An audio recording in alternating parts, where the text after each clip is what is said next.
The views expressed on this program do not necessarily reflect those of this station.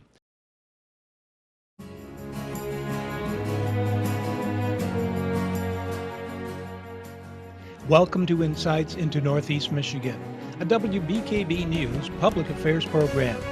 Insights deals with the issues affecting those in the community, as well as Northeast Michigan and the state. And now, Insights into Northeast Michigan. Good morning, everyone, and welcome to Insights Today. Today we're going to be talking about drug awareness and how we can cut down on some of the drug problem here in Alpena. So my first guest of the show is Frank Keck, and he works for the Michigan State Police as a task force commander. So hi, Frank, how are you doing today? Good, how are you doing? I'm doing well, thank you. The first thing I want to start off with is, I know there's an uprising in drugs here in Alpena, so what are some of the main drugs that are a problem for us in our community? The main drugs that we're seeing a problem with here in Alpena and basically across northern Michigan is the rise in use of heroin and prescription opiates. The other major problem that we're having, and it's something that's pretty costly, is methamphetamine labs.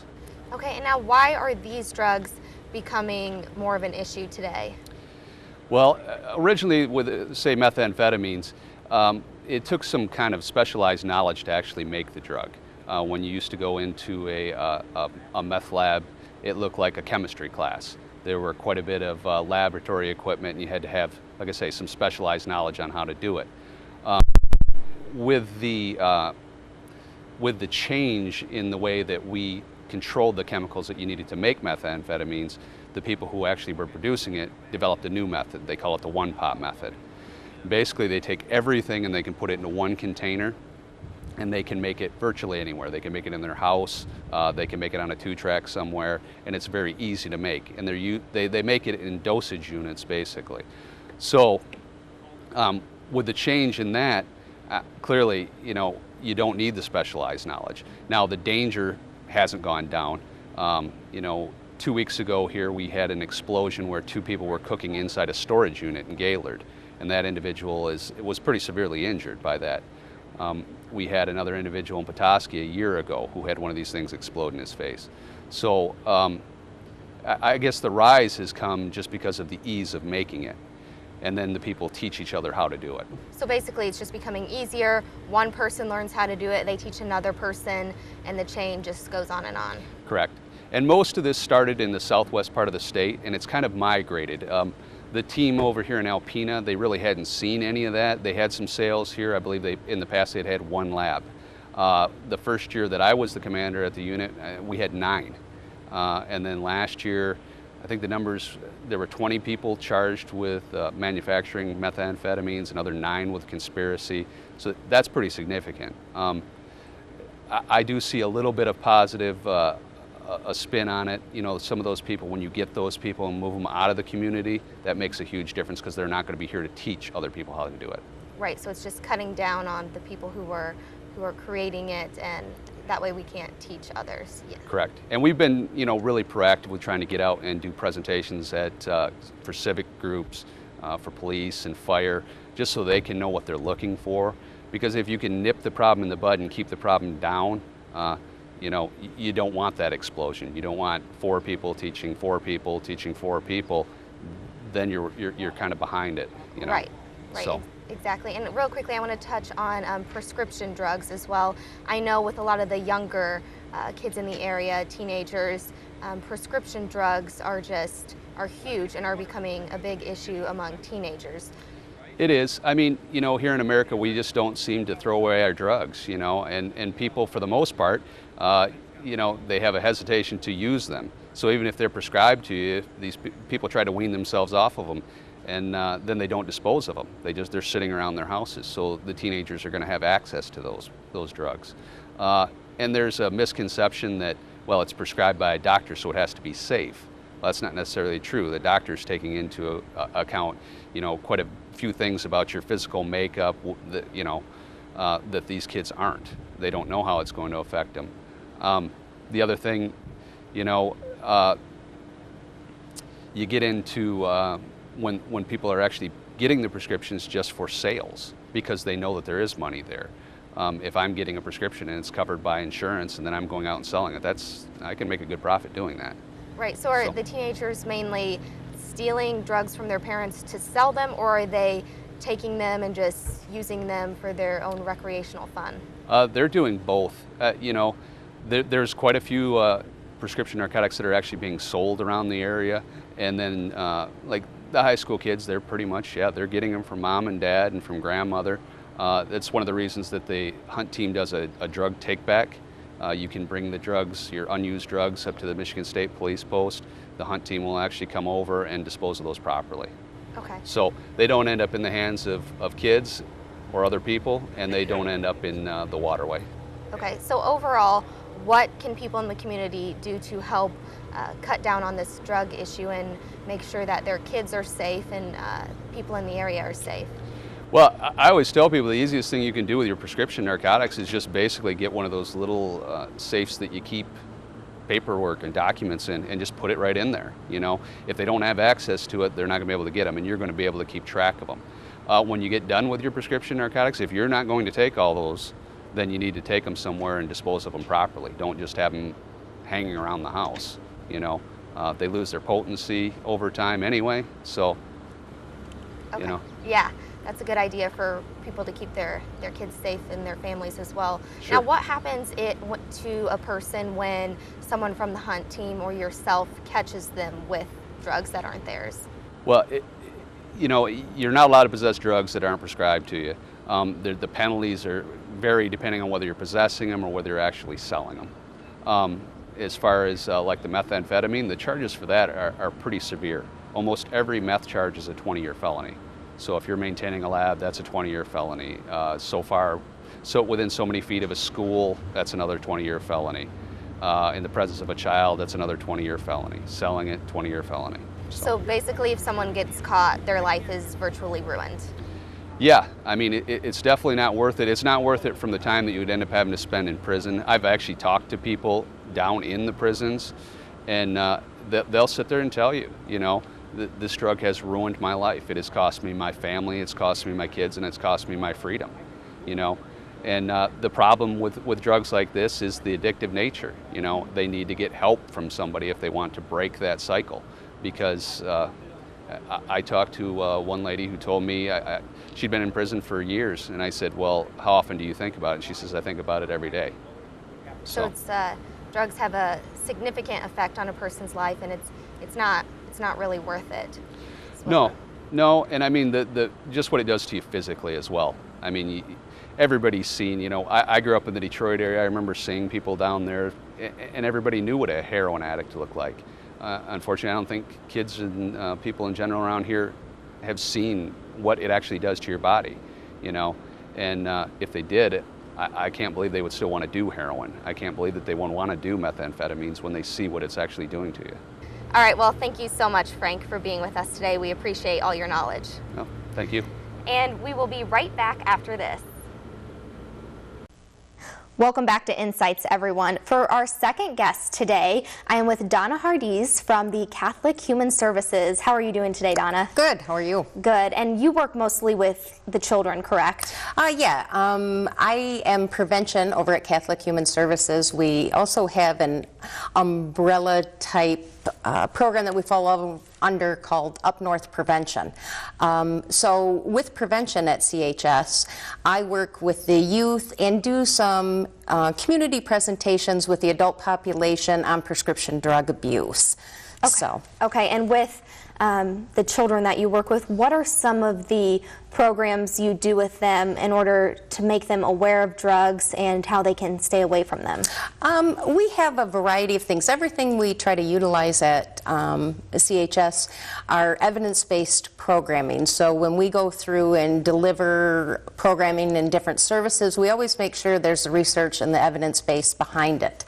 At Alpena Public Schools, I work primarily with 7th graders on a program called Life Skills. It's Botvin's Life Skills. And we've had school success delivering that in the 6th grade, and some of our health teachers deliver it in the 8th grade. So it's a great complement because DARE starts for the youth in the 5th grade. They're given that education, and then we can continue to enhance that and add more resources for the youth to give them basically their toolkit in how to fight off some of the peer pressure issues dealing with substance abuse that they're going to start facing.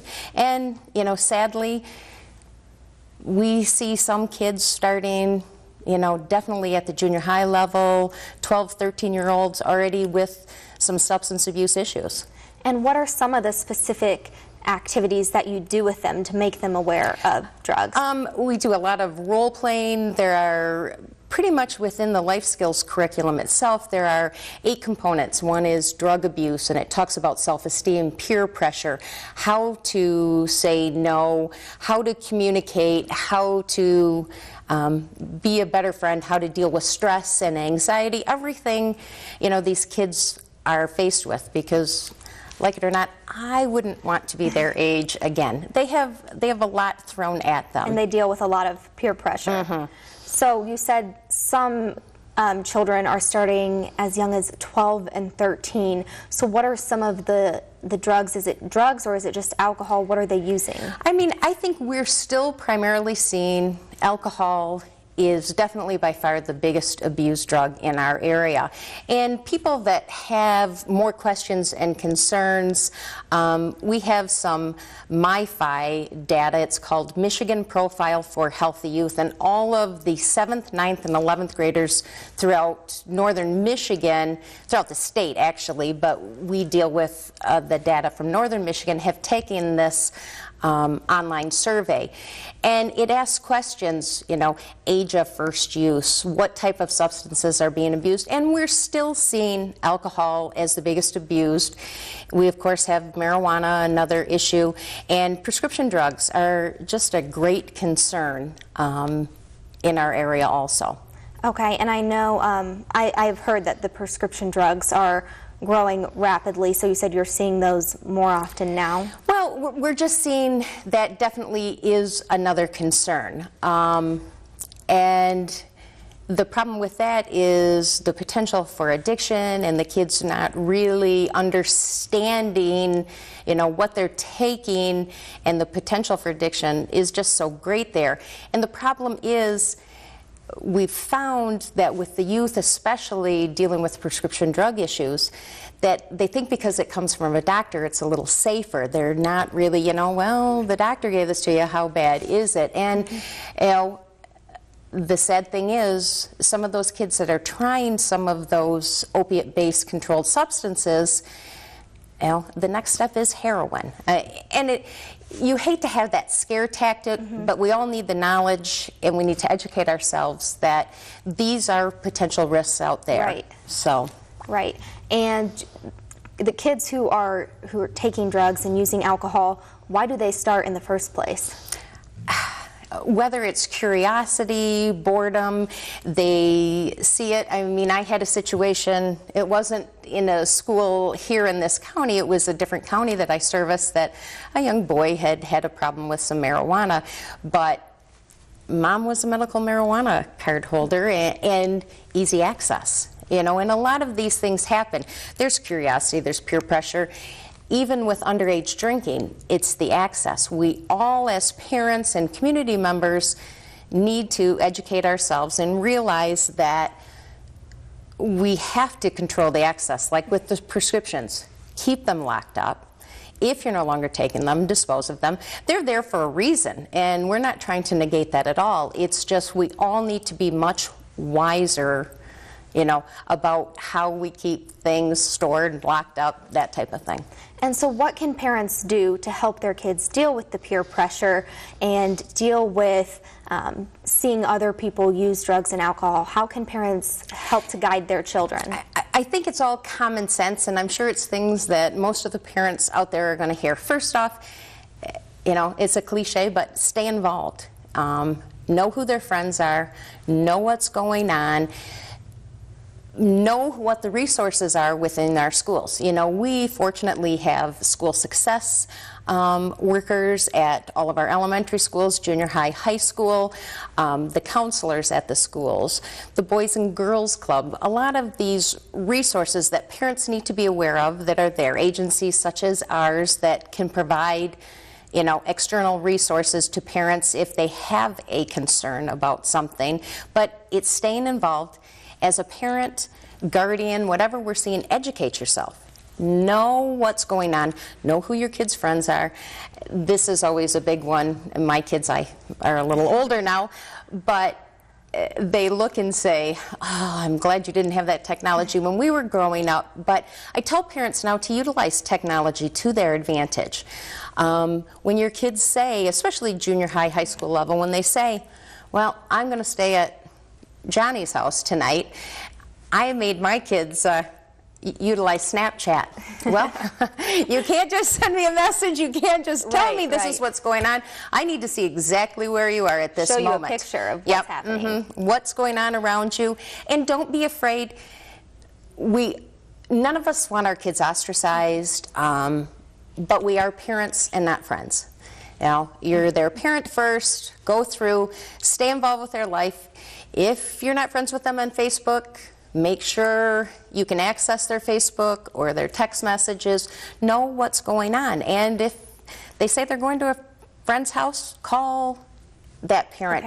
And I think especially with some of the social norming that we have, we need to make sure that our kids' friends, parents, different things, understand what our values and things are. I don't want you going and drinking at a house. Even if you're not driving, it's still not what is acceptable in our household. And just make sure you have that communication. So overall, basically, staying aware, staying educated, being involved in your child's life and knowing where they are, what they're doing.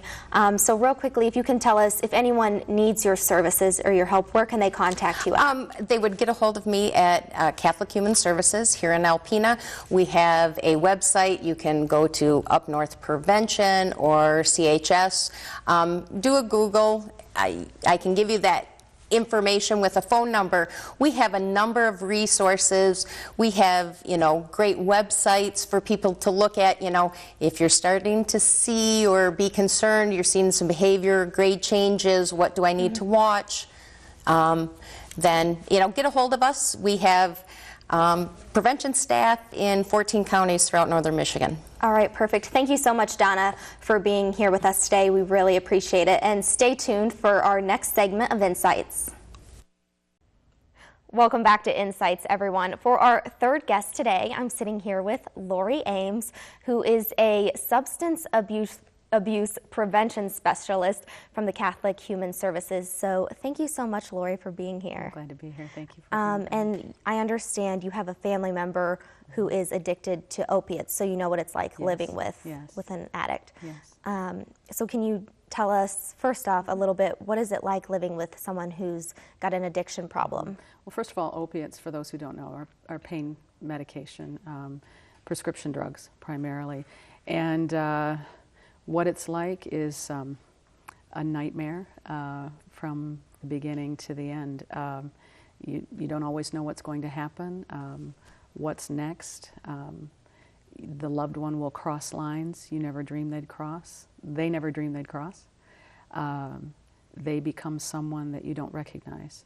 And while you feel so badly for them and there's so much shame and hurt, you want to do everything you can to save their life.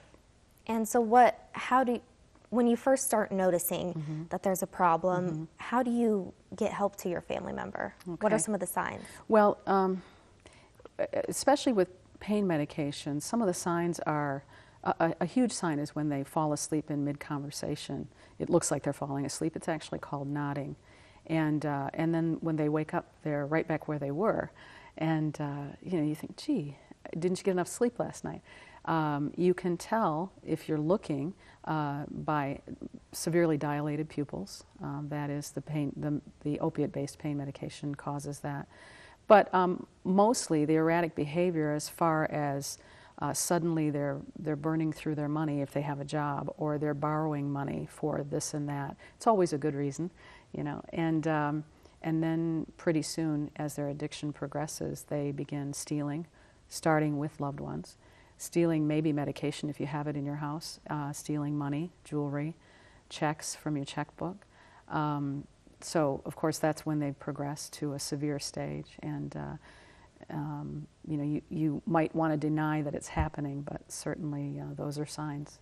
And why do people start doing this? Why did your family member get into opiates? Well, getting into opiates, he started in high school with simple experimentation, like a lot of kids do with cigarettes or alcohol.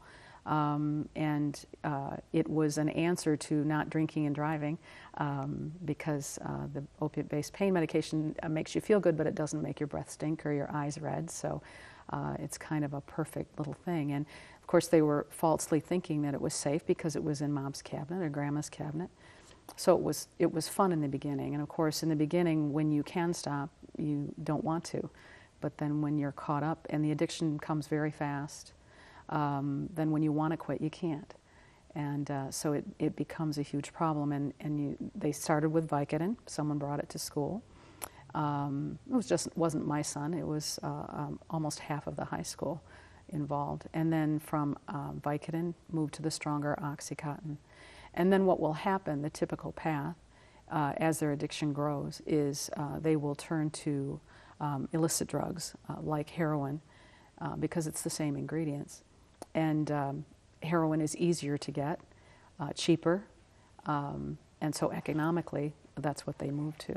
Now you take a kid who never thought he'd do anything like that and turn him into really someone you don't even know, who is now needing to feed this addiction every day, and that's when the stealing starts. So what did you do to help him, and what would you suggest to other parents who are in this situation? Yeah. There's a lot I did that didn't help him, which was cover up things that he was doing, in my mind trying to keep him safe. When a parent asks me now, what can I do? My answer isn't what they're going to want to hear, but it is to make sure that if they're stealing from you, report it. Don't try to cover up their messes, because you're only prolonging the inevitable.